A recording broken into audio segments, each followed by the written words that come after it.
when it comes to bird photography, sometimes it's just about getting that ID and proving you've seen it, because no one's going to believe you. Right. All right.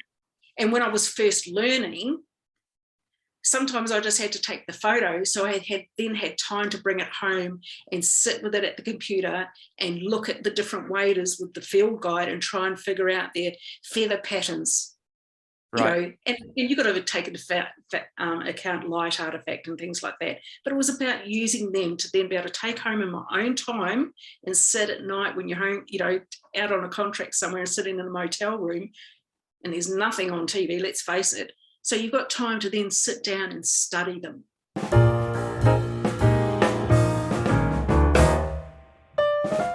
Hello, everyone, and welcome back to another episode of the Birding Today podcast, where birders come together to discuss the joy of birding. I'm your host, Guillaume Doerig. But before we jump in, I just want to say that I've had a fantastic morning birding. I went to the Cairns Botanical Gardens and the Centenary Lakes, that area, just fabulous. And I got little kingfisher, which actually is a lifer for me. So I'm going to have some lifer pie tonight and celebrate. And I got a really good video of it as well, which I'll share on the Facebook page later on. So that was just great. Lost for words, really incredible. Just such a tiny little bird. And so I'm excited also because I'm recording an episode today. So I want to give a listener shout out to David Koch, who recently joined the Birding Today Patreon page. So thank you so much, David, for your support. It really helps the show, and it helps the show keep going and just, ticking along, which is really good. So thanks for that. David lives over in Perth, and he wrote in saying, "Great job you're doing with the Birding Today podcast. I've thoroughly enjoyed listening to all episodes so far. The mix of guests and the engaging conversations have been excellent. I hope you can continue to grow your listenership and keep producing the wonderful content." Well, thank you, David. It's really good to have you on board the Patreon. And if anyone's listening who wants to support the show, please do. I'll leave a link in the show notes. And I've also got a new mic, which is really good. So I've upgraded my kit a bit to make the show a bit run a bit more smoothly and better audio quality, which is important, as we discussed with Michael a couple of episodes back. Okay, but enough waffling. Let's get into the episode today, and I'm excited to welcome this week's guest. Today's guest was born in New Zealand and grew up in New Plymouth, where there was easy access to different habitats from coast to bush. She first became interested in the natural world through gardening with her father and grandparents, and in particular whilst driving and spotting wildlife along the road, which was a great distraction from car sickness. Her first camera was a Kodak Instamatic, then a Minolta automatic. She purchased her first SLR camera in 1984, a Canon T80, and that really started her journey into amateur photography. Today's guest then left New Zealand to come to Australia 30 years ago as a newly graduated nurse, and initially worked in Brisbane before moving to Kilpie, which started a love affair with the Australian bush. In 2003, she trained as a midwife and spent 10 years in Ipswich, and since 2015, she has been working in remote areas in nursing and midwifery. She spent most of the past 5 years in the Torres Strait Islands and Cape York area, and says that birdwatching has become her go-to for her mental health and well-being. It has brought her so many joyful moments. She has also met so many wonderful people that have become close friends with a common interest, and she is forever grateful. So this is going to be a cracking episode. So thank you everyone for joining, and please welcome Jan Lile on the show. How are you, Jan? Hey, good afternoon. Yeah, I'm very well. I've just gotten home from Cooktown, where I've spent the week busy working. So it was a mad dash home to get here in time, but yeah, we're home safely, and it's great to be here. Yes, well, thank you so much for your time and your energy in coming, because I'm sure your work must be exhausting, especially if you have to drive so far. Tell me firstly about that. What's your situation like? Do you have to commute a lot up to Cooktown, or? Yeah, I am currently working on contract for what was in the last couple of years the COVAX team, or the COVID vaccination team, and they did everything to do with COVID, from testing, flying out to the ships with the international issues that they had with the tankers coming through, and I was lucky enough to be part of the COVID vaccination team as well, and I've worked through Thursday Island, Hammond Island, Weipa, and mainly Cooktown in the last 12 months, assisting with that. And we're now flat out because of the influenza outbreak, actually, and we're trying to work on immunisation, vaccination through public health. So, yeah, not everyone's cup of tea, but it's my job, and I enjoy it, and I enjoy protecting my community up there. Yeah, fabulous. What a great job you're doing. And I mean, the place itself as well, Cooktown and Cairns and the whole Cape York area is, it's I've recently moved up here for work too, and it's absolutely mind-blowing for birds, and we get so much joy from birds. And especially I would say here up in Far North Queensland. What about birding brings you joy? Oh, look, there's just so many layers to that. I guess currently it's listing. I mean, everyone loves a good list. Oh, any good birder would love a good list. And getting good numbers and knowing that you, like when you go to a single location, for example, when I first started, I thought I was doing well when I got 9 or 10 species. Because they were the ones that I could identify. And obviously there was other sounds and other species there, but you weren't aware of them. And now, if I don't get 30 species, there's almost something wrong, and you come away a little bit going, oh, I don't know if I tried hard enough. So that brings me quite a bit of joy, because it keeps the mind active, and it gives you that sense of accomplishment, I guess. But for me also, it's about getting a good shot. You know, if I have different layers of my photography as well, and we'll talk about that shortly, but there's a deep sense of satisfaction when you get a shot that actually gives you a little bit of personality of that animal. It's not just an ID shot where you've got a profile picture of the bird. For me, it's being able to see the detail of the feather and a little bit of its behaviour and the catchlight in its eyes, so it's showing that it's really alive. And yeah, like one of my very first photos that I ever took was probably back in 1989. Oh, wow. And that was with film. And of course, it's expensive, you know, to develop. And I was away doing part of my nursing training, actually, and I was at a retreat, and I was sitting up on a bank with some people, and there's a couple of reeds around, and a New Zealand fantail landed on the reed. And with all, you know, as an amateur at that time, to get a crystal clear photo with one shot and the blurred background, you know, and you get that back from the printer and you go, oh my goodness, I took that photo. That's joyful, you know. The other thing that I really, really like is watching their behaviours. So I'm also an avid gardener. I don't garden much these days because of where I'm living and the way I work. Yeah. But in my old place, I used to have some magpies that used to come and visit. Okay. And you'd be out there weeding and picking up curl grubs and things like that. And you'd chuck them out on the lawn, and the magpies would come and collect them. And then one day I noticed that the parents, they were fledging their babies in my backyard, because obviously they recognised it was safe. And this particular day, he collected the curl grubs and then went and hid them in other parts of the garden. And then he started to call.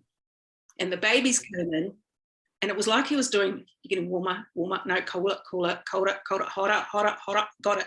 And he actually taught them to forage. Wow. And find those as a reward. Mm-hmm. Literally, you know, there was a nuance obviously in his voice and in his calls that I couldn't interpret, but that was the way it appeared to me. And I ended up with multi-generations breeding nearby and fledging in my garden.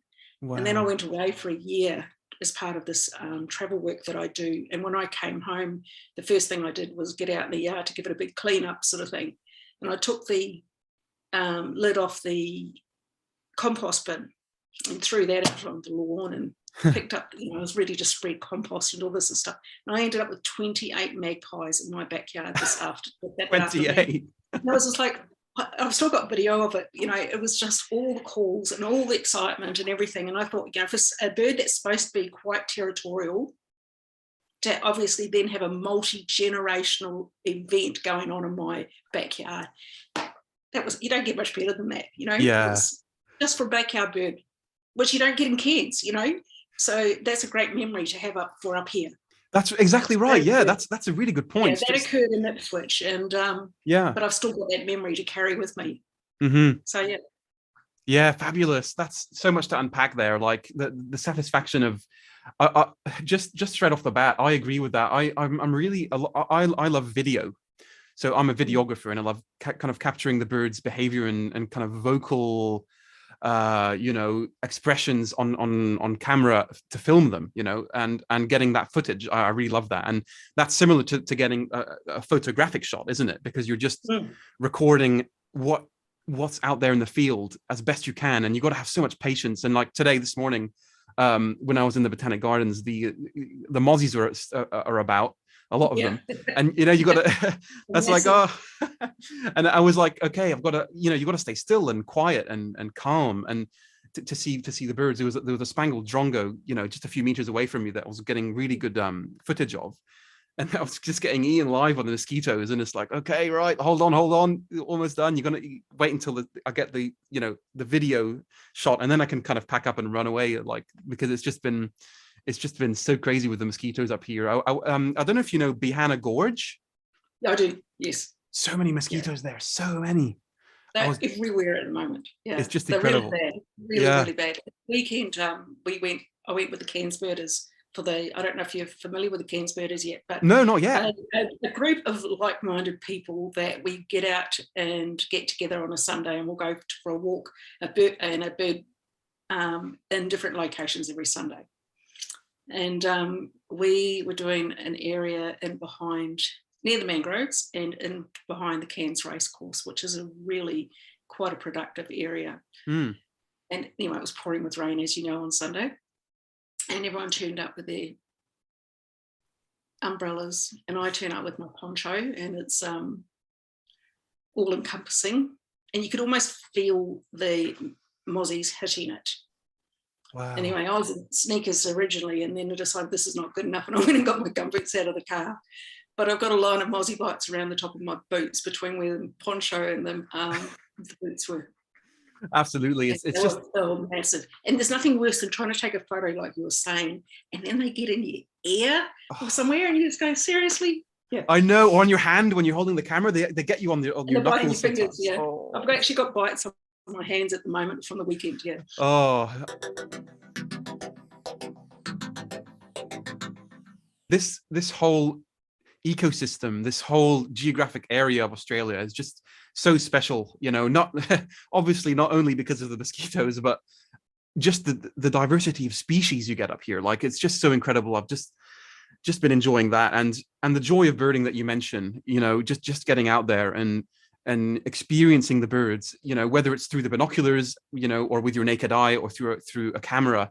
There's so many ways to experience birding, but there is a path to get to that stage, where you can learn how to appreciate the birds and learn about their behavior and how to identify them. Tell me about your journey, your birding journey, because you grew up in New Zealand. So tell me about how that happened a little bit. So birding in New Zealand is a little bit different, because the birds obviously they take on the role of mammals. Yeah. Okay. So evolutionary New Zealand birds, a lot of them are flightless, a lot of them are ground dwellers. And of course, humans arrive and bring with them rats and pigs and deer and stoats and all sorts of other animals that then that try to fit into that ecological niche, okay, and behavioural niche. But of course, the birds are then compromised. But they were also, while they're exceptionally beautiful, a lot of them are very muted in their tones, and they're not so quiet. We don't have as many songbirds in New Zealand as there are in Australia. And so for me, I knew they were there. I used to see moorhawks and the New Zealand harrier, and occasionally a New Zealand falcon when we were driving. The white-faced heron in New Zealand is called blue heron. Okay, oh, is it? Yeah, so growing up, and then I guess, when you're a teenager, you have that social, some of us have that social indignation, I guess, is almost the thing. So you join things like Greenpeace and go and do your little protest marches and things like that. And then I also joined Forest and Bird. Right. Okay, and that's an amazing organisation in New Zealand, and it's heavily involved with conservation and education, which is really, really important. And they were talking about, at that time, the major events for them at the time were rescuing the Chatham Island black robin and the white heron at Okarito in the South Island. And they captured my imagination. Like there was a bird, the Chatham Island black robin was down to one female, breeding female called Old Blue. And they brought that bird back from extinction with one breeding female. And so that part of it, I was definitely interested in, but not a participant, if that makes sense. Yeah. I used to donate money and things like that, but not actually be out in the bush and be doing the hard graft that other people were doing. And I was also lucky enough when I was about 21, I went to Dunedin, or went to the South Island on a trip, and was lucky enough to see the Royal Albatross colony down there as well. Wow. And I think that's a Tairai heads off the top of my head. And they were just fascinating.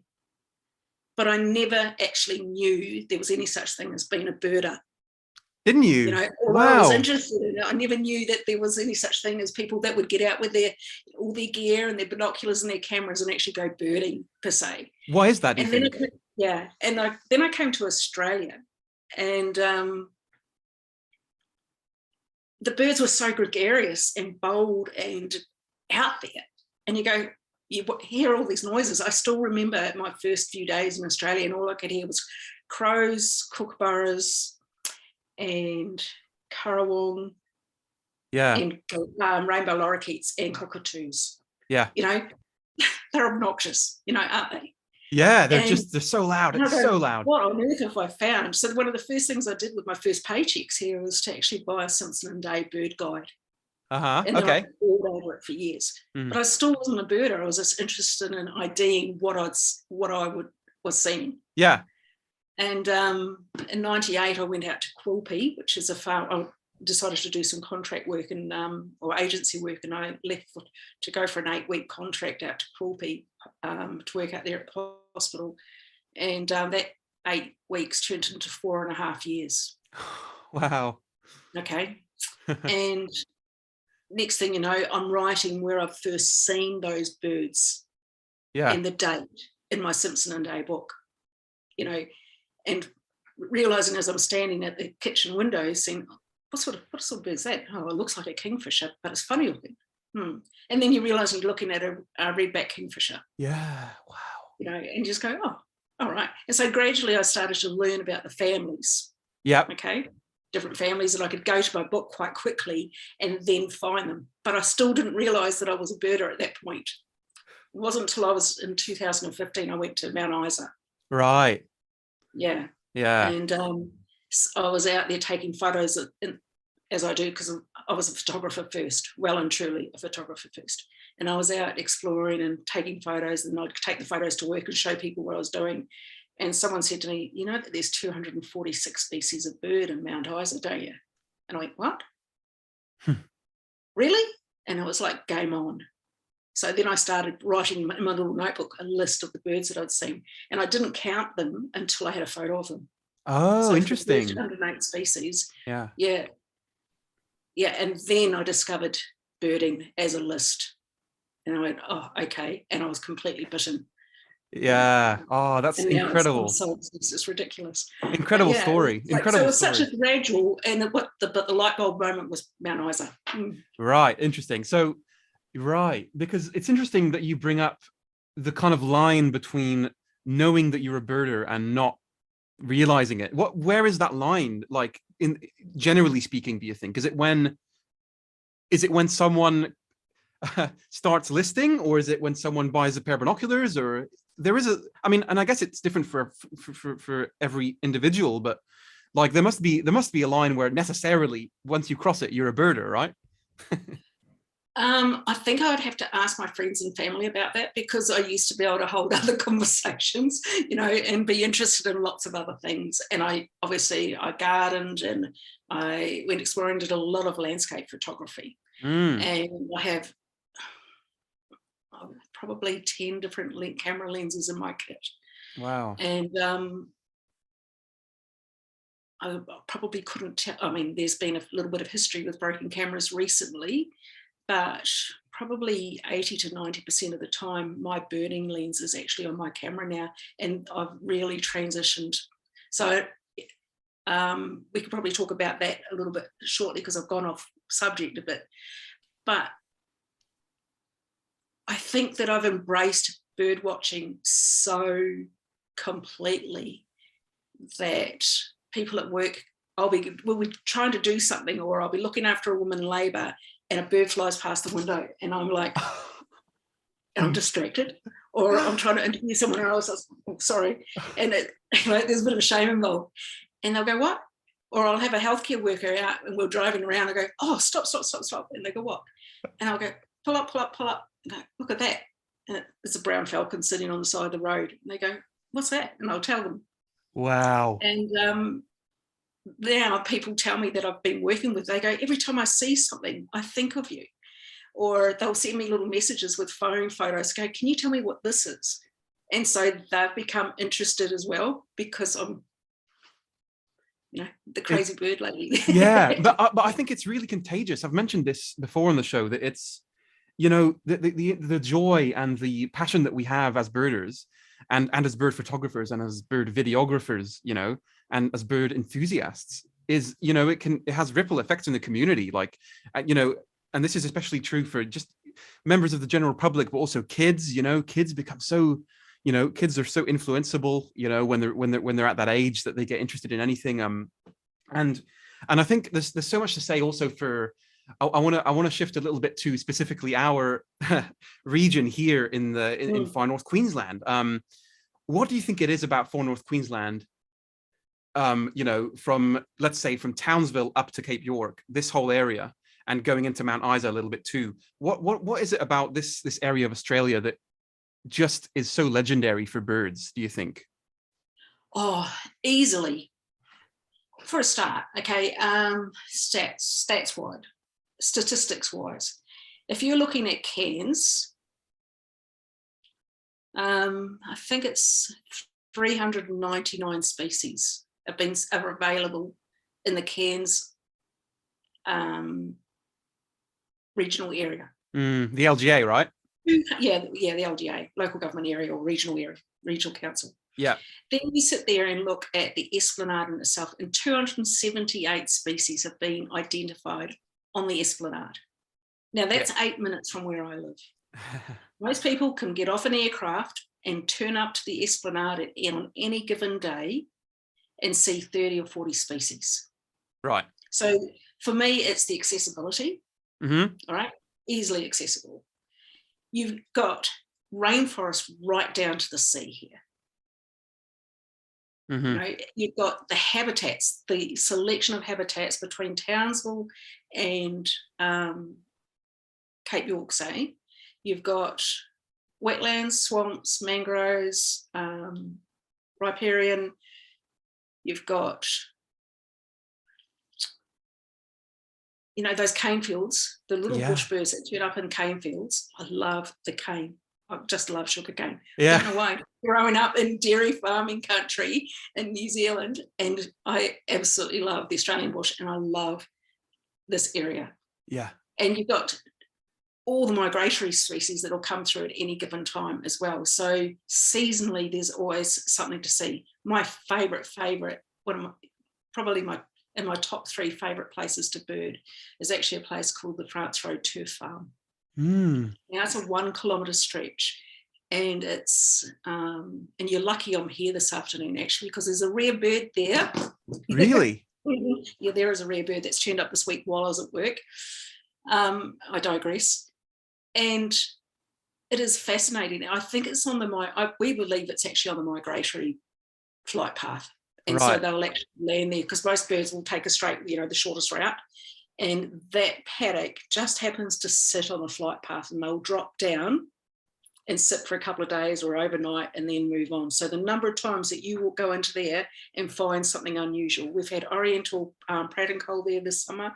We've had eastern yellow wagtails. Yeah. There were 6 of them there one day. And today, this week, Jill Duncan and Ken Bissett found a restless flycatcher, which is rare for Cairns as well. Wow. And they always seem to turn up the day I go to work. And I have to wait a week and hope that they're here by the time I get back. So, yeah.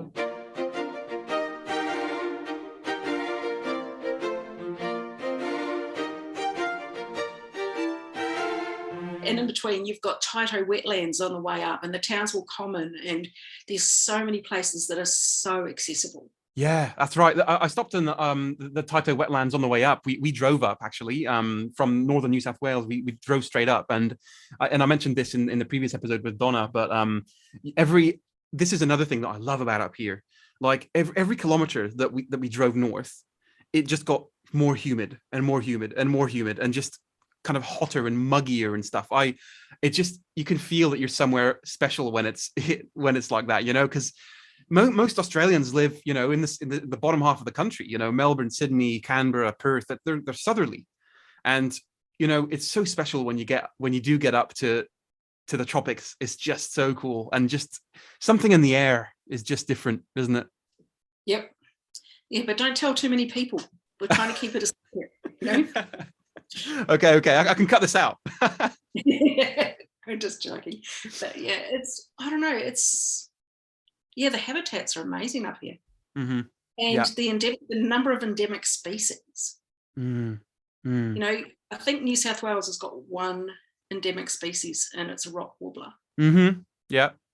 Mm. Cape York, I think, has 18 maybe. Yeah. Well, that's if you count because there is a difference, I think, between the Cairns region and then when you go higher up to Lockhart River, when you start to get the red-cheeked parrot, the eclectus parrot, all of those stuff that are up there. Mm-hmm. Like I've wondered, I don't know if you know, but is there a reason that they only kind of live those few hundred kilometers farther north? Is it something to do with the environment? Do you know? Well, when you think about it, that's actually 1,000 kilometers further north, Lockhart. Is it? Yeah, it's a long way. Yeah. Okay. Cooktown's 360 k's north. I mean, it's probably only maybe 180 k's as the crow flies, but of course you've got to negotiate the ranges and everything. Straight line. But yeah, the stuff that lives right up on Cape York, and there's some stuff that only lives on the eastern tip of the Cape. Right. Very isolated pockets. Mm. And then you get the red-headed honeyeaters that you'll get in Weipa and Pomparel, but you then have to go to the Northern Territory to get them on the other side of the Gulf. So that it's a latitudinal line that they live at. Yeah. And of course, we have to mention the paradise kingfisher. Like that's one of the highlights. Sorry. Yeah. They're just so spectacular. I know. I still need to see it. I haven't seen it yet. As well. Oh, you wait. There's so much to enjoy and see. Like you've been here 3 weeks. I arrived in Cairns to live permanently in 2020. November 2020, I moved into my home. Right. And to be able to actually be here regularly and actually see the seasonal shift, and believe it or not, there is a seasonal shift here, and the migration occurring that's going on at the moment is really, really neat. But yeah, Cape York birding is just nationally and internationally renowned, isn't it? Like so many international tourists, and birders just come to the Cairns area to marvel at the sheer numbers, like when you compare it to other parts of the world, like it's just got so much to offer, doesn't it? Yeah, I actually think that it's almost like Australia's version of South America. Yeah. Okay, on a smaller scale, obviously, because of the number of species, but it's hot, it's steamy, it's got all those tick boxes but we're English speaking. It's relatively easy to get around. You don't have to worry about malaria. Just you got dengue and a few other problems, but you're still remote. And for me, being a single person traveling, I've been in those areas by myself. I've driven up the Cape so many times now. But I think that I have to say I've been to Lockhart River and Iron Range twice by myself. Yeah. And I have to say that I actually think I should actually do it with a guide. Why is that? The nesting sites, or the traditional roost sites of birds that in old growth forest, you need local knowledge to do it justice. I've spent so much time up there working that I still don't know places, and you need that little bit. You need the local knowledge, and I'm developing it, and it's growing, but it's also difficult to get into. So you take my little car, and I've got a little Nissan X-Trail, and I take that into those places, and it's really starting to show signs of wear and tear. Right. You need the right equipment. You've got to be set up for safety. You've got to be set up for the right time of the year, and the best birding is in the wet season. Or just before that first big monsoonal wet. So November through December, January, the guys are up there before it really closes down. And even then, they're not necessarily driving in, they're flying in, hiring cars and taking people on those tours. Right. And people have an expectation that they're going to see them. So I wouldn't be a guide for quits, but I so respect them. And some of them up there are my mentors. Wow, that have taught me so much about birding, and I really appreciate that. I don't know if I should be listing names, but they know who they are as well. They're really, really good men. And having said that, I don't know of any women birders or guides that do Cape York. In the whole of Cape York? I don't know of a female tour guide.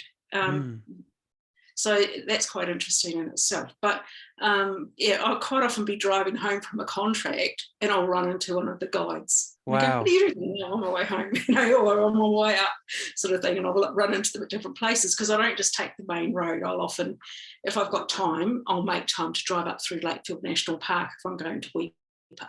Yeah. I'll drive through. One way, on either up or down, I'll always come through the national park because it is so beautiful. Yeah. There's just something about it. Like you come through all this rainforest and you come through farmland and that's been converted back to national park. You come past all the lagoons and billabongs, and then you hit the Knifehold Plains. Now, the Knifehold Plains are this most beautiful grassland, and the Kennedy palms that sit out there are just, I don't know, you could wax lyrical about it for a long time, but until you've actually experienced it and you come in there in what appears like the middle of nowhere and you pull into a little billabong and there's star finches or black-faced finches and stuff, you just go, this is pretty special. You get to or a river crossing and there's, crimson, the white-bellied subspecies of the crimson finch. Right. And you just go, this is pretty cool. Yeah. And it's almost like just as much about the environment that the birds are in as the birds themselves. Like, some of these places, I have quite a soft spot for the Atherton Tablelands, that whole area, like the Crater Lakes, Lake Eacham, I went there years ago. Like there's really such an abundance of options for birders, based out of Cairns. It's so close, and that's what's so special about Cairns is you can be up on the tablelands in some pretty amazing spots within an hour and a half. Right. It's incredible. How many places in the world can you achieve that? And you can be dry country birding in less than an hour. Yeah, that's so great. Rainforest, dry country on the same day. How dry does it get? I actually don't. I don't know how dry does it actually get? At the top. It's dry. Really? Wow. Okay. So once you get up onto the Mareeba end of the wetlands, there's a big wetland area in Mareeba, but as soon as you get up there, you'll start getting your dry country birds. You'll get your magpies and you'll get your pied butcherbird or black-backed butcherbird, if you go a bit further north to Laura, you'll get your galahs. And interesting enough, there's galahs in town at the moment, and they're not supposed to be in cans. So everyone's gone, of course, looking for them. Yeah.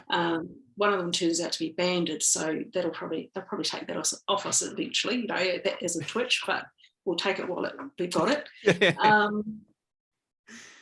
And your button quails are like my bogey bird. I'm still looking for them, but they're known to be around. Now I can't remember the name of the place. Which species of button quail? Painted, I think. Yeah, they're difficult. They can be difficult. Yeah. But there's. I've never seen a button quail in paint. Yeah, I've never seen a button quail in my entire life. Yeah, I mean, there's always you can put a positive spin on it, and like it's good that there's always something else to see, which is in birding, that's almost always the case for everyone. Like wherever you are and however long you've birded, there's always that little extra thing that you still need, like whether it's for your LGA or for the state or for the country, or for your garden. Like there's always something else to see, and that's part of the next kind of topic that I had for you, like in terms of what makes a good birder. This is a topic of the show that I really love to explore with guests. What would you say makes a good birder? It's a difficult question. It is. I think passion starts. Yeah. Passion starts. But it's not just about someone who's got the most number of birds in the country. If you've got unlimited finances and time, anyone could achieve that.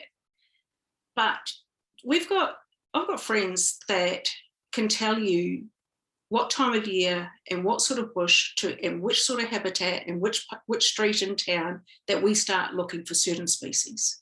They understand their behaviours, they understand habitat, they understand the food plants that those birds like. That knowledge to me is a good birder.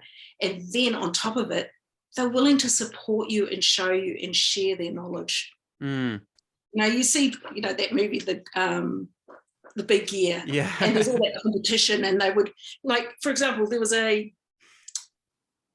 barn owl on the Esplanade a couple of weeks ago. Wow, really? Right, and a lot of us got to see it in the middle of the day. And the kindness of someone who'd spotted it and got home and put the word out. He cut his walk short, raced home to put it up and let people know, and gave some directions to where to start looking for it. You still had to look for it and find it, because they do move throughout the day. And so many of us got to experience that because of generosity and the nature of people. Some people, if we were listing and competing, all right, could have easily flushed that bird so that they could have seen it for themselves, and then no one else gets to see it. Because that's what happened in that movie, and you look at it and go, oh yeah, well, it could happen for some people. Or they would hide their list or not tell people that they've seen it and keep it private. For me, a good birder is someone who's, they're passionate, they're generous, they are willing to teach, but they're also willing to learn and acknowledge that they don't know it all the time, and that other people have something to contribute. Right. And they're quiet. Bushcraft. Yeah. I'm a big person, I know I am, but I'm a lot quieter in the bush and wandering around than some people are. Yeah. Oh, absolutely. Yeah.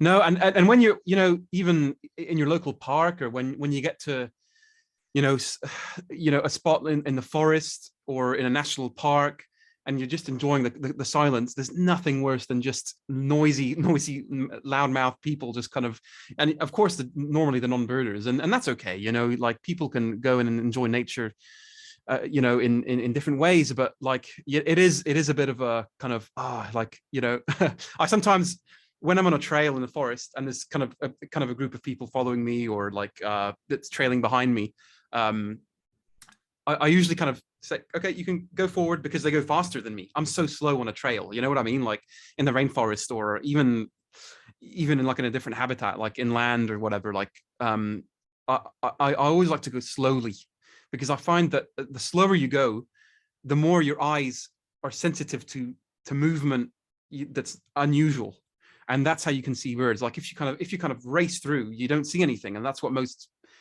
people that are members of the general public, that's what most people kind of do when they go to national parks. They just kind of speed through, and they're in groups, and they talk amongst themselves, and they kind of look at the trail, look at their feet, essentially.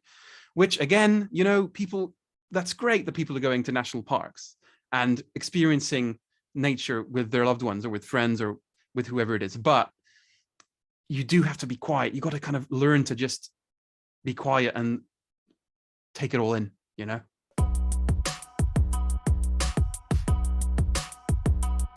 And I found that over time, I have now, not so much, well, I guess I have chosen who I bird with. I've fostering friendships, because we're like-minded. And I'll be out with some friends that aren't birders, and they go, "Oh, where's your camera show?"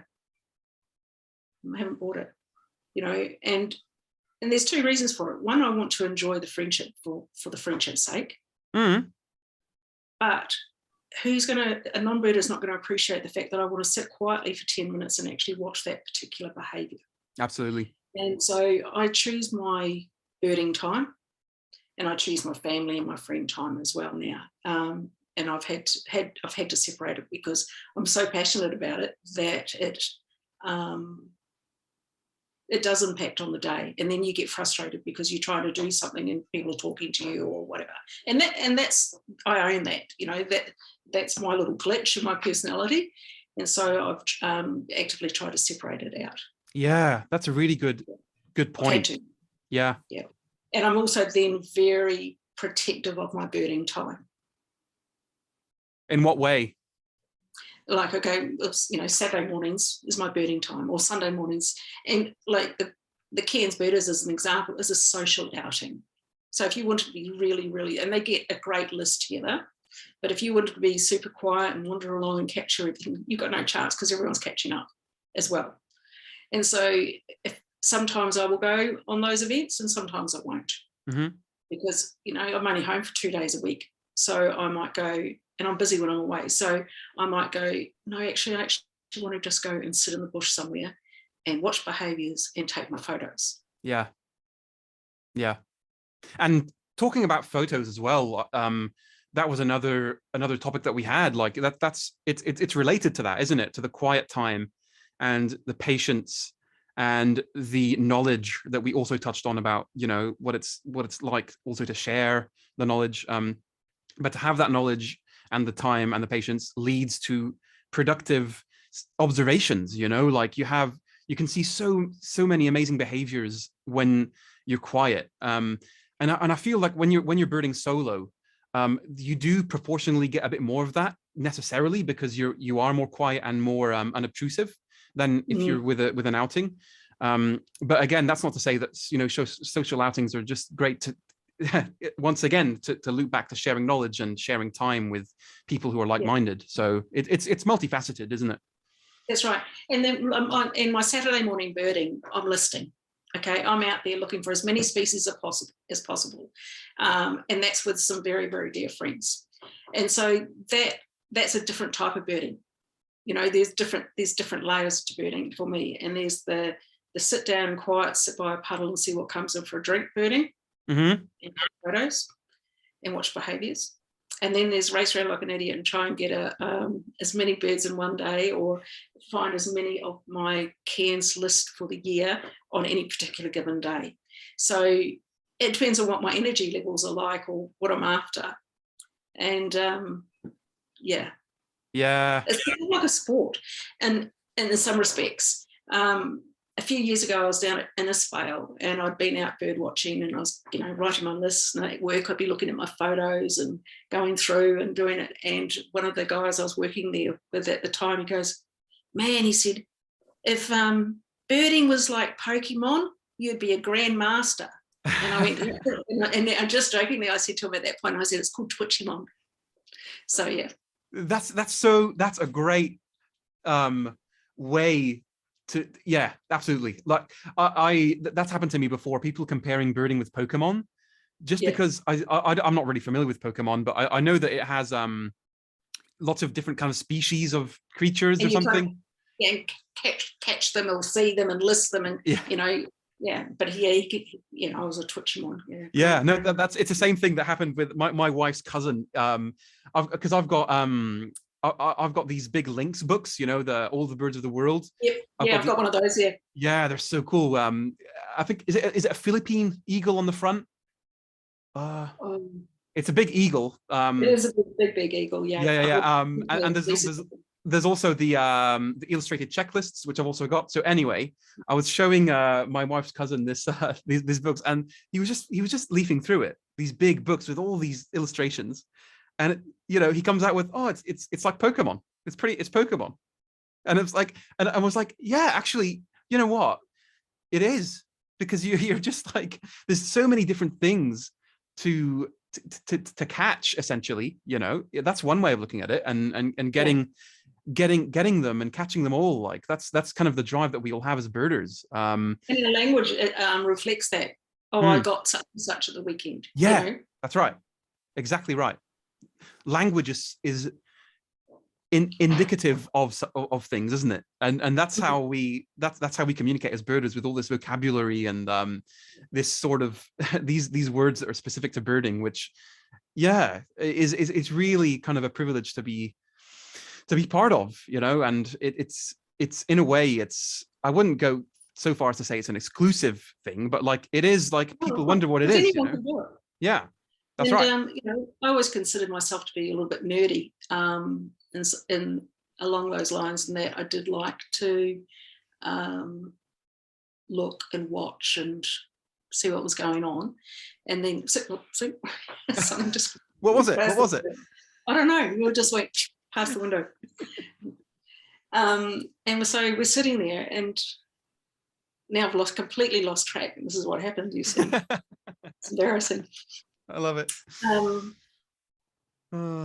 It's gone. We were talking about the sort of the club aspect of birding, and and it's worth mentioning that in Australia, proportionally, I've touched on this before in the show as well, is the number of birders in Australia compared to the UK or the US or places in Europe is quite low, isn't it? And that's surprising to me, because Aussie birding is some of the best in the world, isn't it? And that's what I was going to say, actually. It's come back to me, is that I was talking about how I've always felt a little bit of a nerd, but a little bit outside on the outer. And with bird watchers, and when you're out with birders, I found my tribe. And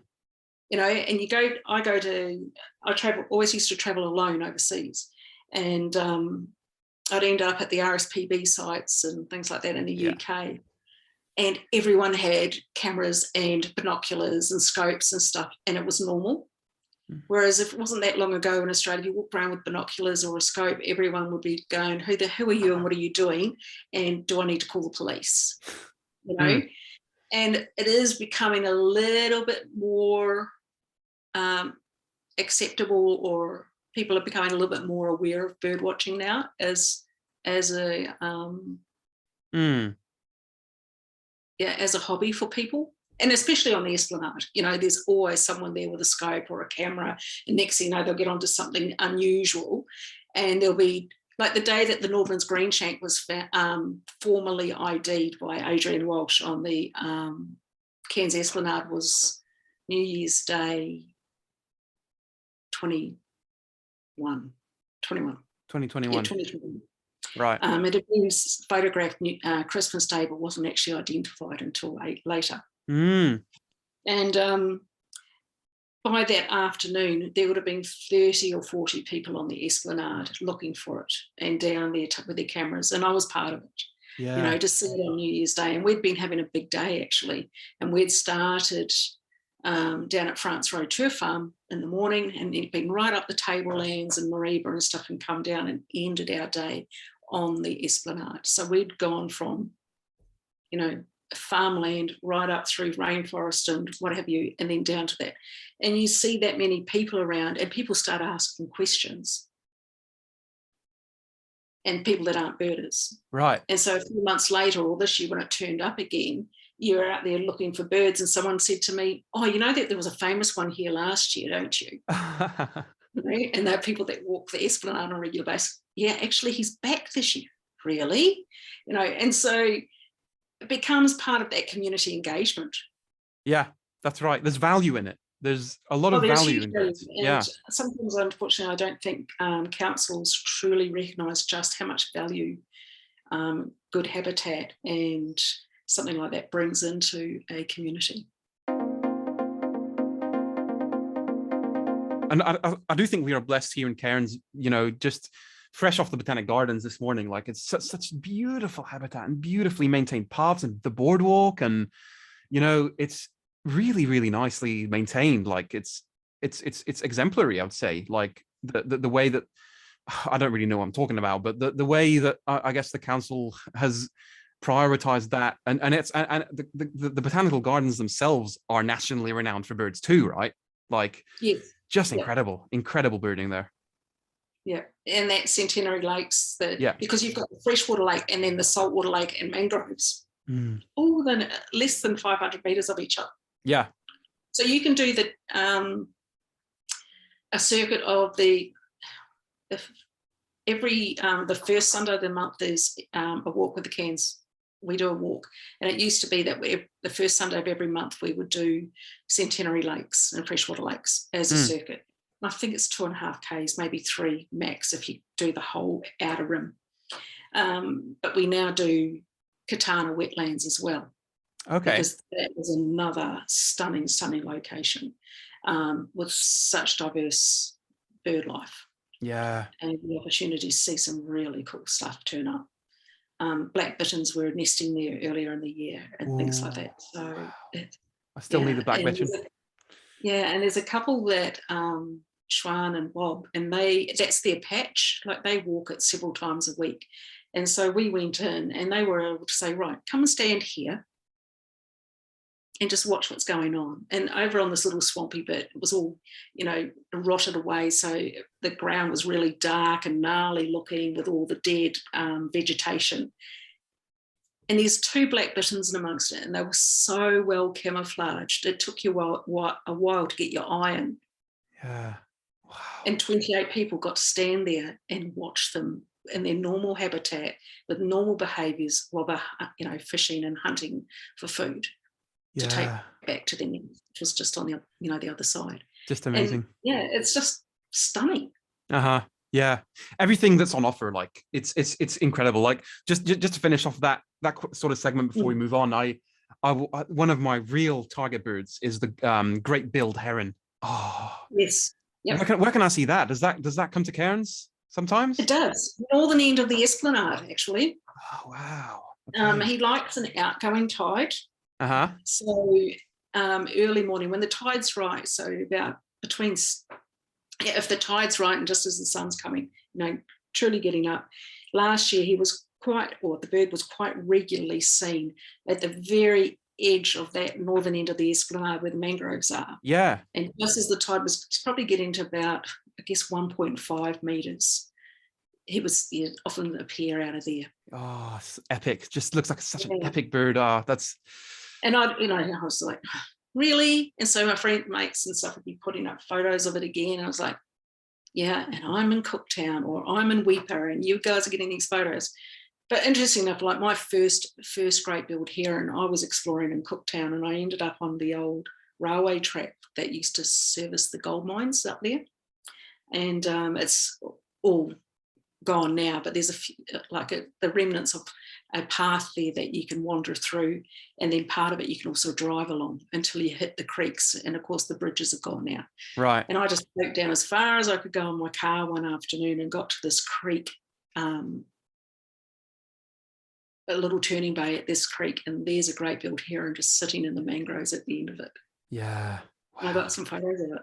Yeah. And it was just like, oh, I know what I'm looking at. And all of a sudden your heart's in your mouth and your smile's this wide because you've just gone, that is a magnificent moment. Absolutely. That it goes back to the joy of birding, and that's Yeah. the whole point of this show. Like with this podcast, I want to get to the bottom of what is it about birding that brings us joy? What is it? Like, is it, and it's probably not just one thing, but it's a variety of things. Like, and what I keep coming back to is when you glimpse a moment in a life, a moment in a bird's life, like you with that great-billed heron up in Cooktown. Like how long do they live? Years, herons, they live years. Yeah. And you glimpse, a minute of that. And what's it doing? Just a moment in time, yeah. Oh, what's it doing? It's just roaming the wilds, and it's just, shrouded in mystery. Like for me, I think that's what really brings me the most joy, is knowing that you've partaken in this mystery for a minute, It's mind-blowing. You just sit there and just watch just a massive bird for a start. They're a decent size. Mm-hmm. They're really elegant looking. And they're quite a private bird, I think. They're not one of the ones that'll just sit there and not care about who's around. So like they're more not a skulker, but they're certainly a little bit more reclusive. And I know that sort of gives them a more of an anthropomorphic sort of status, but at the same time you can't help but do it sometimes, to give personalities to birds or characters to birds and relate them to human behaviors. It's just, but the joy for me is just massive. And back to that nursing and midwifery for a minute, life's pretty tough in that field of work sometimes. And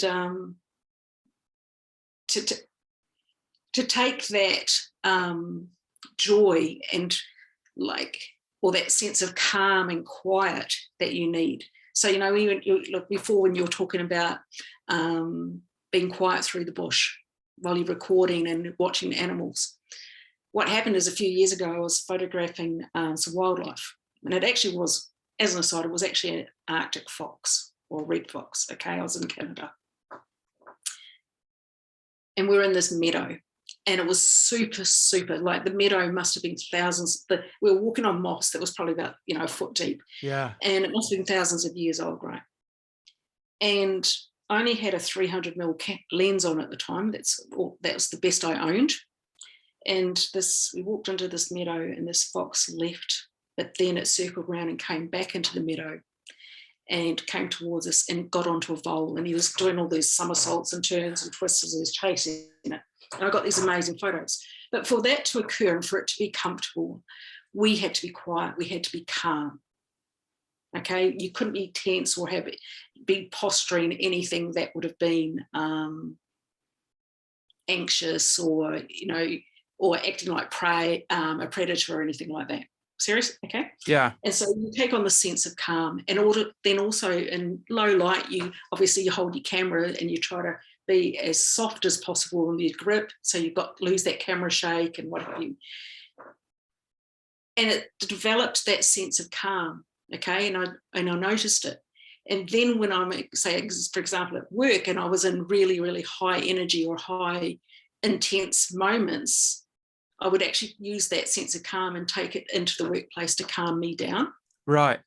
As an aside, I know that's a bit of an aside, but I think that it also relates to that joy, the moment of joy. Yeah, that absolutely. You have to, it was such a joyful moment. And on days where you like everything's hitting the fan and you kind of have to take, okay, this is only a moment in time as well. That too will pass. And you can go back and do those after work or something like this afternoon, put a smile on your face again. Yeah. No, that's actually one of the things that I really did want to talk to you about, the work-life birding balance, because especially with a job like yours and considering the last 2.5 years, like it where do you go to refuel? In a sense, we're a bit like cars. We need something to keep us going, like fuel, and when you don't have that, you just burn out.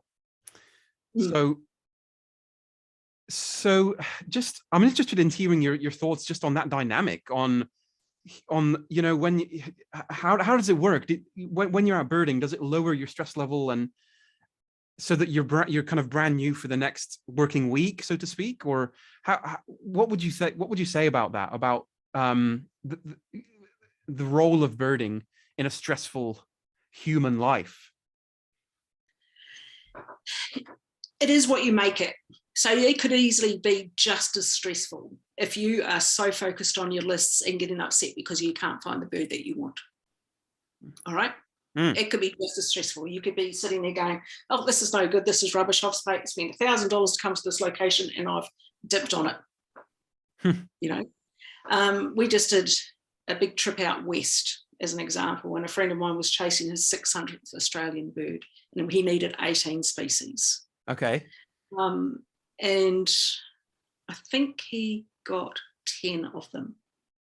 All right, we dipped on some pretty spectacular birds, actually. It would have been amazing.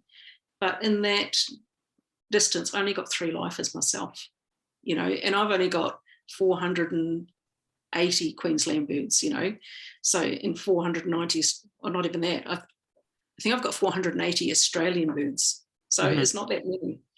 And I could have been really, really ratty about it and frustrated. But the reality is I actually really enjoyed the drive. I enjoyed the habitat, and I enjoyed the company, and I enjoyed the road trip, But then going back to your mental health, for me, getting out, if you've been stuck inside for 12 hours, or, I used to do 12-hour shifts or night duty and things like that. And I'm really lucky that I don't have to do that anymore. So if I choose to, I could get up early and go for a bird and be at work at 8 o'clock. And start your day off with a list. I don't do that very often. But if you've had a busy day, there's nothing quite like going for a wander or going sitting somewhere after work and then just seeing what's going on in the world and watching what flies in. Yeah. One of the first things I do when I come home to Cairns, if I've been away for a long time, is actually go and spend some time on the Esplanade. And I'll walk the length of it, but invariably at some point I'll end up just sitting down and watching the waders go about their business, And it's rejuvenating. You go, right, done. Yeah, no, and the fact that, we were talking about how birding, it's not very widespread, or it's not very ingrained in the Australian culture.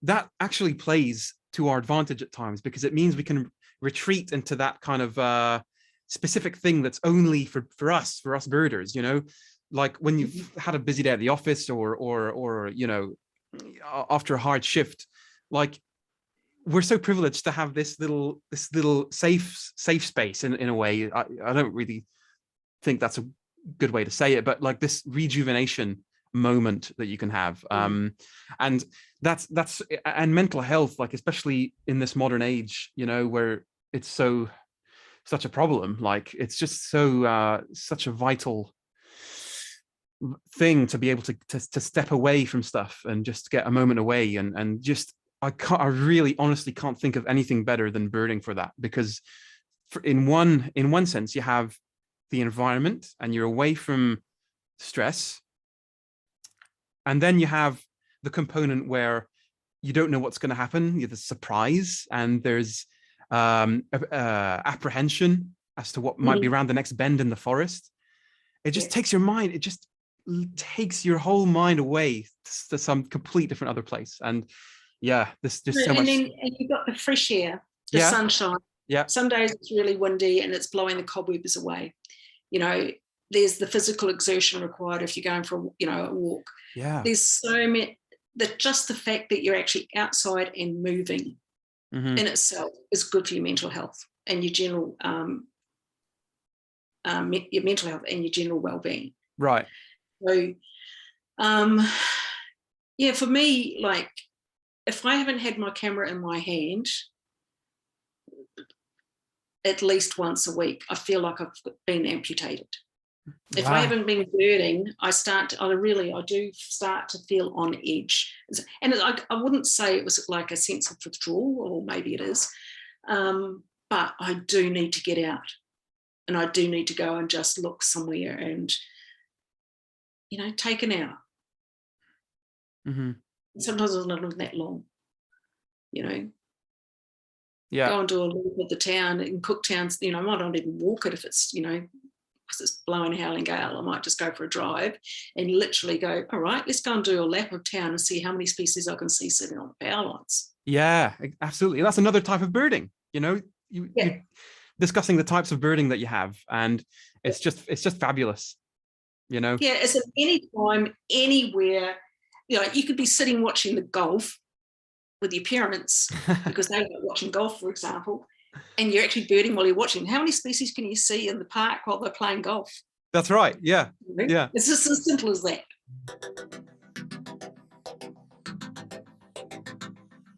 So one of the topics that we had, Jan, when we were emailing and getting this episode ready with the topics and questions, was your love affair with the Australian bush.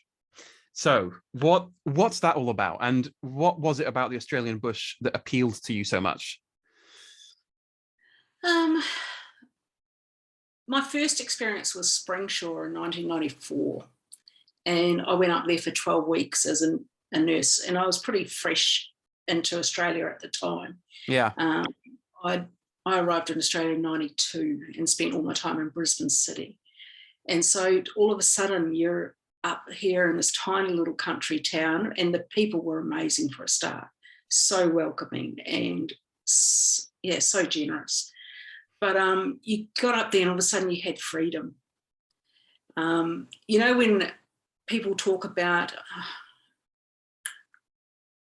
was it Karen? You were interviewing someone else a little while ago, and she talked about how in the UK there's no trespass laws. Yeah, that was Karen Dick, yeah. Yeah, Karen Dick.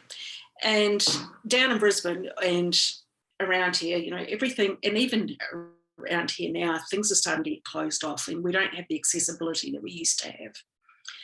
But anyway, up there, I found this most amazing freedom. You could poke out in a paddock and do your own thing. And as long as you've left the gates the way you found them and you weren't disturbing stock and things like that, people were pretty generous, and there was no issues. But for me, it was the light as well. As a photographer, the light out there was absolutely amazing. There was no light pollution. Where is this exactly? Sorry, light pollution. Where is it? Yeah. It's called Springshore, which is just outside of Emerald. So it's probably in the northern third of Queensland, but west. Okay. Right. And you've got these most amazing mesas, big rock outcrops and prehistoric trees and plants and amazing grasslands that are natural. The trees haven't actually been cleared. This land actually existed as it is. Right. And then you've got isolated koala populations and it was just spectacular country. And then you've got the red dirt. Yeah. And it gets under your skin. It really gets under your skin. And you've got the blue skies. I'll show you. Look, this is a polished cloth. They're that blue. Oh, and you wow. go, how is this even real? You've got this red dirt and blue skies and you just go, really? And it takes your breath away. Yeah. And then as the light changes from early morning to, that harsh light of the day and then that late afternoon light, and watching it change when you're out in the bush and the colour, because it's, dry season or whatever, and the grass is golden and you see that transition. Yeah. It was just amazing. And you sit there and you go, like you'll be driving along and some people go, it's all just eucalypts or it's all this, or it's just, not everything's the same. And it's not. If you stop to look, the bush transitions quite dramatically and you'll be out there. It has the habitats, I guess, in the bush as well. So spinifex on escarpments when you're driving into Mount Isa. Yeah. The escarpments are red and white and all sorts of colours because it's so rich in ore out there. And then you've got spinifex in amongst ghost gums. Yeah. and the light's hitting it, and it looks green and sage and grey, and all these different colours are just assaulting your senses because there's no light pollution. There's no diesel fumes or whatever to get in the way of your vision, right? Mm-hmm. Yeah. And you just go, and it does. And then you go, then it contrasts with Mitchell grass plains, or you get out there and you go the Channel Country where, and that's far, far southwest Queensland, where it's really, really arid, and you're lucky to get 9 inches of rain a year. That's a good year. And they've had a spectacular year this year. And the channels are empty for a lot of the time, but you can see the ghost gums and the coolabah trees and stuff, and the Red River gums that sit along those watercourses and obviously put their tap roots down into the water table. Yeah. And for a lot of that time, those riverbeds are dry, and then the rain starts to come. And I've been so blessed to be out there when that first hint of rain starts to come through and the water starts to hit, and you just see it start to run. Yeah. And you just go, oh. And then in amongst it, you've got Gibber Plains, which are just this, as far as the eye can see, just pebbles on the ground. Yeah. And you think, how could anything possibly live there? Or Mulga and Gidgee, and they're all these gnarly trees with silver or greeny olive green and silver tinged leaves. And you go, oh yeah, and you'll be driving along or you'll be walking along and it's just of exactly the same colour and tone, and then all of a sudden you'll see something and you've got this beautiful little red, black and white bird in the middle of nowhere in amongst this, and you go, well, that's really helpful to help you blend into the environment, isn't it? You're sticking out. Absolutely. It's the environment, like Southwest Queensland is and Northwest New South Wales. Like I've been to Sturt National Park. Yep.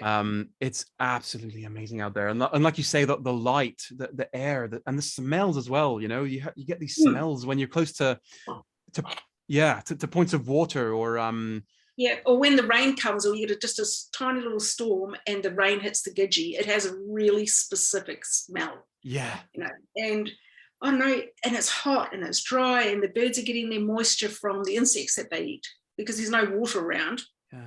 Or they get that little bit of dew in the morning, or they're chasing thrips and is it lerping and stuff, and you just go, it's mind blowing. There's just something about it, And then I was really while I was out there, I went to Quilpie for an 8-week contract, as I said before, and stayed 4.5 years, and the people were so generous. I felt more alone in a city of 1 million people than I've ever felt in the middle of the bush with a township of 700. Beautiful. And you just go, and like other habitats out there, like they used to have the bore drains. So I don't know if you're familiar with the Australian bore drains, where they'd tap down into the water table and the water would bubble to the surface, and they'd dug these trenches sort of thing, or aquifers, and the water would just run through the country. Right, yeah. And there was so much wildlife, and there's so much plant life and habitat associated with that. But of course, cattle and sheep had a easy water supply, but so did kangaroos and all the other wildlife. And of course, it all exploded. Yeah. And the country wasn't, made to cope with that much insult. And then in the 90s, I think it was, that they started capping the bore drains. And so the animals had to trek to the tanks for want of it, and that's what they're called, to feed or take water. And now it's changing again, so that those drains no longer hold water like they did. Okay, and so those areas aren't quite there. But then they'd have big earthen tanks where the bore would pump up into, and the animals would come in to drink. And now they've gone solar.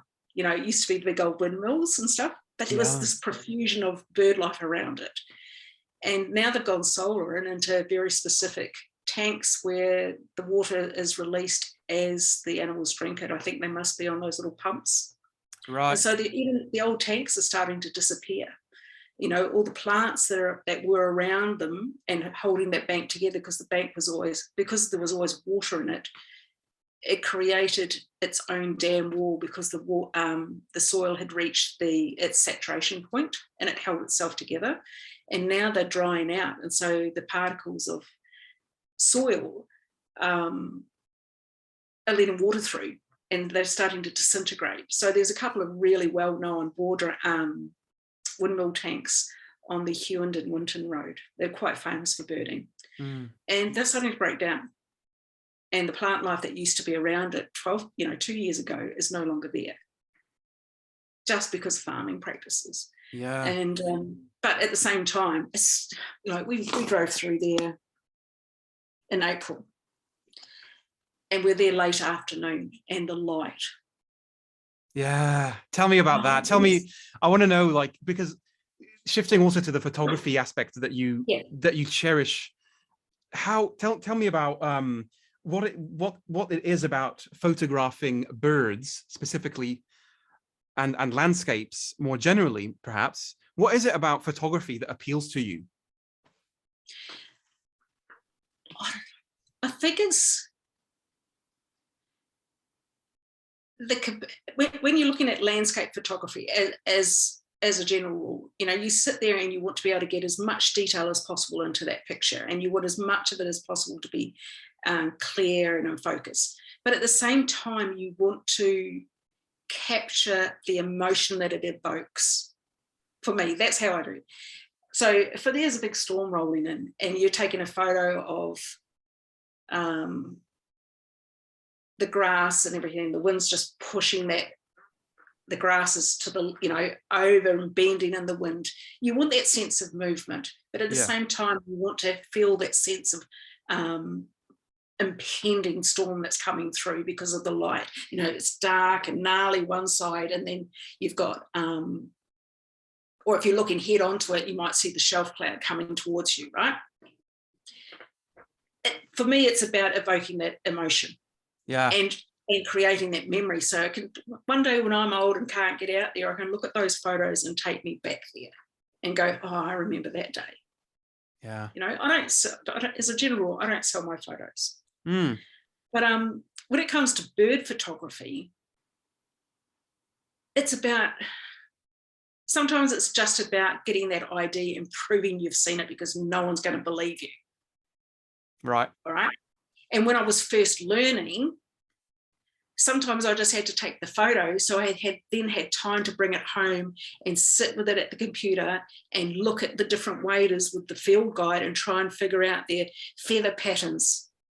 Right. And you've got to take into account light artifact and things like that. But it was about using them to then be able to take home in my own time and sit at night when you're home, out on a contract somewhere and sitting in a motel room and there's nothing on TV, let's face it. So you've got time to then sit down and study them and look at them. Right? And learn them. So next time you go back, oh, I've seen them before. Let's go and get a better shot. Now I know what I'm looking at. Let's go and look at their behaviours and photograph that part of it, not just a side profile. You want to see them throwing the crab up in the air, or you want to see the water droplets coming off their bill after they've, been picking stuff up, or, that preening of the feathers, and just when they all fluff up before they, all know that they're going to have you could not be looking up with your mouth open when they're all fluffed up and ready to have a, poop or something like that. And you just go. That's right. Yeah. And that catchlight in their eyes and that inquisitive, the different, how they sit. Yeah, the head angles. Yeah, absolutely. And you raise a really good point about, because we mentioned different ways to bird, right? Just general birding, but there's also different ways to do bird photography, right? And there is. Because that I often also did that when I was kind of maybe a little bit in my earlier birding days when I was. I'm having trouble remembering if I ever did that, but definitely on occasion, I always have my camera for probably that first purpose that you described about ID and proving that I've seen it. And sometimes I have this strange personality where I like to prove it to myself that I've seen the bird, and because then if I don't have a photo of it, I'll just be like, Did I see that? Or was it light, or is that the correct ID? I would have liked to seen that bird from a different angle maybe, but if I do have a picture, it's really concrete and it's really definitive, which is, I love bird photography for that, and it's just so irrefutable. Yeah, and you can be out there. We went out to Michaelmas Cay, which is another amazing birding location in easy reach of Cairns. We were sitting out there, and a friend of mine will tell you that there's no such thing as a roseate tern. They're mythical birds. And, we were sitting out there in the boat, and we're trying to decide between, looking at little terns, crested terns, lesser crested terns, roseate terns, common terns, everything all on the same day. Now, is that a common tern, or is that something else? So because of the light, and we're moving in a moving boat and all that sort of stuff. And then someone makes a call on it. Okay. And you go, really? And there's quite a few people there discussing it. And there's nothing quite like sometimes having a photo to take back and go, yeah, actually, that's exactly what it was. Or actually, do you want to revisit that? Yeah. Or if you're out in the bush or out birding and something's at a distance and everyone's going, oh, I think it's a whistling kite or a black kite. And someone else is going, no, I think it's a square-tailed kite. Yeah, but it's got slightly forking on the tail. Yeah, but hang on a minute. And they take a photo and you zoom in on it and you can see the underwing pattern. Go, no, it's a whistling kite. Yeah. Because the light, my binoculars, when I first got them, I bought a serviceable pair. Okay. And now I've upgraded. And now all of a sudden you sit there and go, oh my goodness, your equipment is so important. And the same with your camera, I'm digressing a little bit, and I know, but same with camera equipment. Your bird photography is going to be so different according to your equipment and your skill and where you are at the time. There's not much point thinking you're going to get a National Geographic type photo on a really dull, overcast, rainy day in rainforest. Not without a decent light setup or flash or whatever, let's face it. And so I guess your photography changes because of the days that you're on. And my camera didn't even come out of the car on Sunday morning. I took it with me and I took one look at the weather and went, no, I'm not taking my gear out into that. I'll take my waterproof binoculars and I'll go and enjoy the day for what it is. Yeah, that's a good point too about equipment and sort of, yeah, because there is a balance, isn't there, between the skill and the quality of the equipment, isn't there? And I know that you have a Facebook page, which, if you like, I can link in the show notes. And so that must be shifting to that aspect of it as well, the promotion of your photos and the sharing of your photos. Do you get a lot out of that, or is it kind of more of a kind of record to have everything in one place sort of thing? To be honest with you, I haven't actually added anything to my professional photography page for a couple of years. Oh. Okay. Or when I say professional, because I'm not a professional photographer by any stretch of the imagination, but my hobby of photography is paid for by photo shoots. Like I do some newborn photography and I do family portraits and things like that. Oh, lovely. And then itself, photographing children at play in a natural environment is another thing that gives me a great deal of joy. And using a macro lens and photographing newborn babies and their eyelashes and their fingernails on the days that they're born, and those, because they just change so quickly. Wow. There's nothing quite like being able to share that moment with parents. Yeah. And so my photography, I'm not just a bird photographer. I love landscape and I love getting out and doing night star trails and things like that as well. But it's like, I don't know, my equipment is like it's medium level. Like I've probably got my current setup at the moment is only for birding because I've destroyed a couple of cameras in the last couple of years. Oh no. Yeah, that's another aspect of it, isn't it, that you have to be careful of this. And so I've only got one. I've got the body that I've got at the moment has only got a birding lens on it. But this week I was invited to go along to a little athletics evening and do some photography of the kids in action. And it was really challenging because the lens was too big. Right. Yeah. You used to small things really And far before they're away. getting done. Yeah, it was like, I'll just get some nice shots and I've got to do some work on them this weekend. But it was just like, you know, when it comes to bird photography, I'm never going to be a National Geographic. That would be my dream job, a National Geographic photographer. Right. But I haven't had the training. I'm self-taught. I don't have the gear. And I'm unlikely to ever be able to afford it. So I make the most of the gear that I've got. Yeah. And most of my birding photography and that early stuff that you'll see on that page is actually as I was just starting bird watching. Right. And yeah. most of it was because I was poking around in the bush and using my car as a hide and just seeing what was out there. Like Mount Isa is the most spectacular place for bird watching. And there's so many little trails and tracks that you can get down with the minimum. I'd love to get out there. It's 40 degrees, so you're using your car for shade, you know. Wow. You're driving with the windows down, the air conditioner running just to get comfortable. And wow. And then you come around a bend, and because I'd just put my car into second gear and just let it roll. So it was almost like an automatic.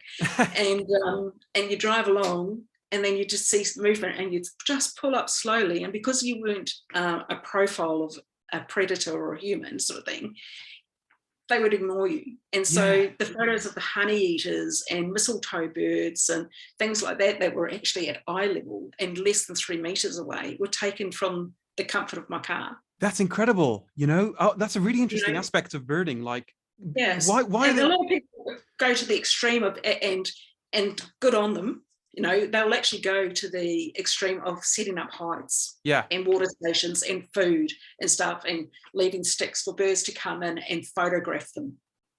Yeah. You know, and they're staged. But yeah, all my bird photography is being taken opportunistically, you know. Yeah. Cruising around, exploring. Oh, there's a good spot, or I'll know that there's likely to be a bird that'll come in there. So I'll go and set myself up. Like Mount Isa, there was a puddle that I found that had been created during the wet season. And the guys had gone through this mud and dug it up and created this big hole. Really? That was full of water, just from mudlarking, you know, with their four-wheel drive vehicles. And there was another track around it. So I used to go and park myself there so people couldn't drive through and ruin my afternoon. And they could take the other track anyway. And I'd set my car up there and I'd set my chair up and I'd sit there with my camera and my book to read and just watch what came in for a drink. Yeah, that's the dream, isn't it? And the water is as red and brown as it comes. But the reflections that came off it were amazing because of the light. Yeah, there it is again, the light. Yeah, the environment. And I see color and I see light in such a different way to some of my friends, and they comment on it. They go, I hadn't noticed the light until you said it. Funny thing to say. Yeah, and I do. I think I do see life through photos, or through a photographic eye, like your eyes, or already planning the shot, like sort of thing. Yeah, for sure. There's a few things there in our conversation that stuck with me just in the past few minutes. One is, why are birds so indifferent to cars? Is it just because of it looks like a big kind of mammal that's kind of rolling forward? Or I've never really understood why that could be, like why birds are so, they just don't care. Like you can approach so many birds just, and this is especially true in I guess in more open places like a wetland or the outback. Like if you go slowly and you're just cruising, they just don't care, do they? It's incredible. They don't care. But the minute you get out and stand up and create a profile, they are so gone. It's incredible. Yeah. Yeah. You know, actually, it kind of reminds me of a story. I was out in Quilpie and talking about photography and moments and non-birders. And I was out in Quilpie and we were heading out with a friend of mine and her niece, and we were going out to her secret yabby hole to go yabbying, which is freshwater crayfish, Yeah. And we're driving along, and next thing you know, I saw a quail-thrush. Ooh. And I'd never seen one before, but I knew exactly what I was looking at. And I went, stop. And she goes, what? I stop. And I grab a camera, just stop the car. Right, stay there. Right, you two, sit down, stay there and shut up like this. Don't move like this. Right, they went, what? I said, just don't move. This is really important. Yeah. And they're looking at me sideways. Anyway, I get out and I had to stalk this thing, and I finally got some really cool photos of that. I was really happy, of this photo of this quail thrush. Uh-huh. And unbeknownst to me, Robin's snuck out of the car and taken photos and video of me stalking. Really? But she comes back to work and says, you should have seen her. She tells us to shut up and not move.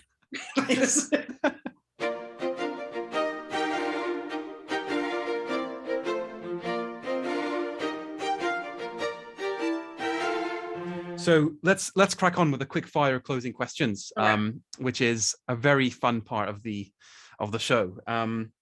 And so obviously the big one is, what's your favorite bird? I'm actually going to say the fantail family. So interesting. My first one was the New Zealand fantail, and in Australia it would be a woolly wagtail, but it's the fantail family. Yeah. Why is that? They are really, really inquisitive, and they punch outside their weight range. Traditionally in Maori myth, the fantail in New Zealand is a messenger. Wow. And they're just stunning birds. And for me, when I first started birding, I'd be wandering along, and a fantail, eastern fantail or a wagtail, I'd invariably find one, and they'd follow me along. And I know that they're just catching the grubs and everything that you stirring up, but at the same time, they became like a little totem, because you'd look around and I'd always find a new bird when they appeared as well. Oh, okay. So I felt like they continued that messenger. So they are my favourite, because I've seen them take on much bigger birds than they should ever. And I've seen them hunt snakes out of my backyard. And I just love the fact that they're feisty little things. Like, we were in the cemetery photographing birds 2 months ago now, and a wagtail followed me around the cemetery, catching grubs that I'd stirred up. But he was just so inquisitive and so bold. Yeah, no, they're so incredible, aren't they? They're just, we have one that always hangs out down near the bins. They hang out in your bins as well, like just to get the little insects that flit around there. That's so. If I was to push you, what species would you say is your favorite? Like, specifically? I love the kingfisher family. I really love the kingfisher family, and I've been lucky enough to see quite a few species. I think I've seen all the Australian ones, and a few overseas, and the colours on them. Yeah, and obviously there's true kingfishers and other kingfishers, but they're one of my favourites. That's good. Really lovely. Yeah. And what about a dream destination that you would love to go to one day for birding? Anywhere in the world?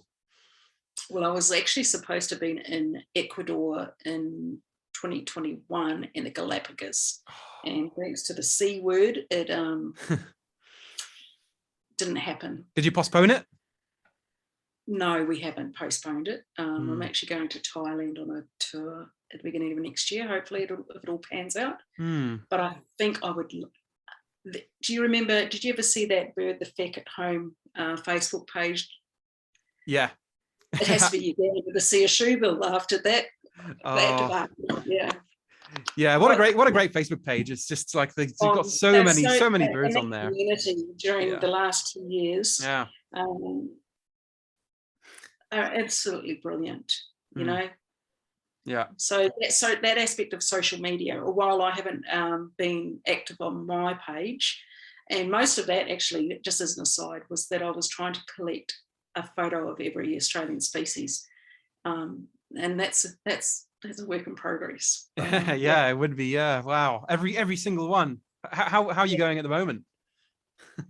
I think I've got 380 photos of the 390 or something of the photos of the 480 that I've seen. Oh yeah, not bad. Yeah, I'm doing a similar thing with video. I'm doing a similar thing with video, which, you know, I'm not necessarily I haven't got a goal as per se, but I just, as many as I can, you know, and that's the same with photography. You just Yeah, and I was trying to get male, female, juvenile, and you should see the spreadsheet sitting at home, on the computer. It's massive. Yeah. I made the mistake. Well, the file sizes are too big, so I need to redo it one day and do it properly. Yeah. But, and then you're always looking for that a better photo to swap them out with, and yeah, for sure. Well, that's a great note to end on. It's spreadsheets of birds. That's music to my ears. I have the same. I've got a column of I've got like a world list of all the birds in the world, and then next to them, next to the names, I've got a column for video, I've got a column for photo, and I've got a column for audio. So I just go in and see, because I like to dabble in all of that sort of media aspect. So and it's definitely going to increase my numbers being up here in Cairns. So thank you, Jan, for just being my first. Honestly, if you ever want to come out and play, you are so more than welcome. Let's do it. I'm here now, and so we can get together and just go birding, and I'm sure we'll get some good birding experiences coming up. All right. Okay. Cheers. Thank you, Jan. Have a good weekend, and happy birding for the rest of the week next week, and have a good one. Thank you. Yeah. Thank you so much. Thanks for inviting me along. Alrighty. Bye-bye. Thank you for listening to or watching this episode of the Birding Today podcast. I hope you enjoyed it. If you want to stay up to date with the show, you can follow me on all my social media platforms. And if you want to take it a step further and support the show and also get some cool benefits, you can support me on Patreon as well. So again, thank you for listening or watching, and I'll see you in the next one.